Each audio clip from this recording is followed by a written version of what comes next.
તો નમસ્કાર દોસ્તો, ફરી એકવાર સ્વાગત છે આપનું ગુજરાત અપડેટ ચેનલની અંદર।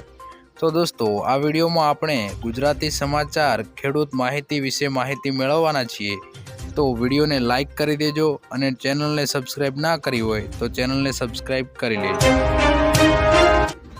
તો દોસ્તો, પહેલી ખબરની વાત કરીએ તો અંબાલાલ પટેલની ભારે વરસાદની આગાહી। 9 એપ્રિલથી ગુજરાતમાં વધી શકે છે ગરમી। 12 થી 18 એપ્રિલ રાજ્યમાં માવઠાની આગાહી કરવામાં આવી છે। 26 એપ્રિલ સુધીમાં ગરમીનો પારો 43 ડિગ્રીએ પહોંચશે। જો કે 12 થી 18 એપ્રિલ દરમિયાન ગુજરાતના અમદાવાદ, ગાંધીનગર, સાબરકાંઠા અને મધ્ય ગુજરાત વિસ્તારોમાં માવઠું થશે, તો બીજી તરફ ઉત્તર સૌરાષ્ટ્ર સહિત કચ્છ, સુરેન્દ્રનગર અને જૂનાગઢમાં વાદળછાયું વાતાવરણ અને ભારે પવન ફૂંકાશે તેવી આગાહી હવામાન નિષ્ણાત અંબાલાલ દ્વારા કરવામાં આવી છે। તો દોસ્તો, આગળની ખબરની વાત કરીએ તો ચૂંટણી પહેલાં ખેડૂતોનો મોટો નિર્ણય। લોકસભાની ચૂંટણી પહેલાં કેન્દ્ર સરકાર ડુંગળીની ખરીદી કરશે।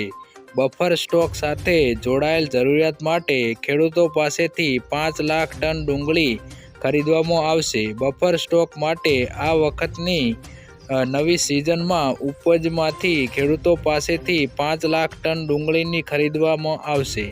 નિકાસ પરનો પ્રતિબંધ અનિશ્ચિત સમય માટે લંબાવી દીધો છે। ડિસેમ્બર 2023માં લાગેલો પ્રતિબંધ 31 માર્ચે હટાવવાનો હતો। મલેશિયા, નેપાળ, બાંગ્લાદેશ, UAE ભારતથી ડુંગળી આયાત કરે છે। નિકાસ પ્રતિબંધને પગલે આ દેશો ડુંગળીના ઊંચા ભાવ સાથે સંઘર્ષ કરી રહ્યા છે। વર્ષ 2023-24માં ડુંગળીનું ઉત્પાદન ઘટવાની શક્યતા છે। પ્રતિબંધના કારણે ખેડૂતોને મોટું નુકસાન થઈ રહ્યું છે। તો દોસ્તો, આગળની ખબરની વાત કરીએ તો કોંગ્રેસ સરકારે ખેડૂતોના 70,000 કરોડ રૂપિયા માફ કરવાનો નિર્ણય લીધો છે। કોંગ્રેસ નેતા રાહુલ ગાંધીની ભારત જોડો ન્યાય યાત્રા બિહારથી ઉત્તર પ્રદેશમાં પ્રવેશી રહી છે। યાત્રા યુપીમાં પ્રવેશે તે પહેલાં રાહુલે મોડેનિયામાં જનસભાને સંબોધી હતી।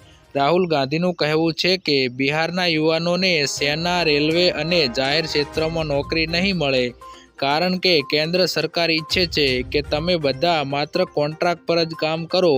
કેન્દ્ર સરકાર પર પ્રહાર કરતાં તેમણે કહ્યું કે આજ સુધી ભાજપ સરકારે ખેડૂતોનો 1 રૂપિયો પણ માફ કર્યો નથી, પરંતુ તેમણે દેશના નથી પસંદગીના અબજોપતિઓના લાખો કરોડો રૂપિયા માફ કર્યા છે, જ્યારે કોંગ્રેસ સરકારે ખેડૂતોના 70,000 કરોડ રૂપિયા માફ કર્યા હતા, જેના પર મીડિયાએ કહ્યું હતું કે કોંગ્રેસ પૈસા વેડફી રહી છે। તો દોસ્તો, આગળની ખબરની વાત કરીએ તો ઘર બનાવવા મળશે 1,20,000 સુધીની સહાય। આપણા દેશમાં ઘણા એવા નાગરિકો છે જે ઘણા નબળા છે, જેના કારણે તેમની પાસે પોતાનું ઘર પણ નથી। જે લોકોના પાસે પોતાના મકાનો છે તે ઘણા જૂના છે અને તે મકાનોની હાલત પણ ખરાબ છે। ગરીબ લોકો તેમના જૂના મકાનો રિપેર કરાવવા માટે પણ પૈસા ભેગા કરી શકતા નથી।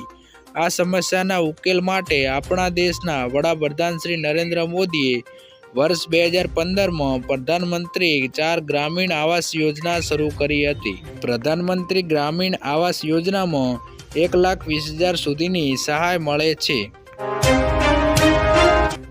તો દોસ્તો, આગળની ખબરની વાત કરીએ તો મફત ઘરઘંટી।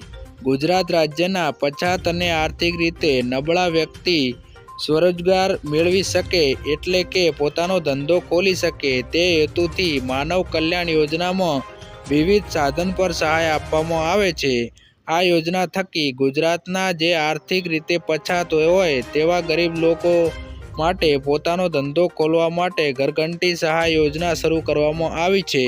આ ઘરઘંટી સહાય યોજના પછાત લોકોને પોતાનો ધંધો ખોલવા માટે ઘરઘંટી સહાય યોજના હેઠળ કુલ 15,000 રૂપિયા સુધીની સહાય આપવામાં આવશે। તો દોસ્તો, આગળની ખબરની વાત કરીએ તો ખેડૂતોને વગર વ્યાજે લોન મળશે। પંજાબ નેશનલ બેંક ખેડૂતો માટે ખાસ સ્કીમ લઈને આવી હોવાથી ખેડૂતોને 50,000 રૂપિયાની સહાય લોન આપવામાં આવી રહી છે।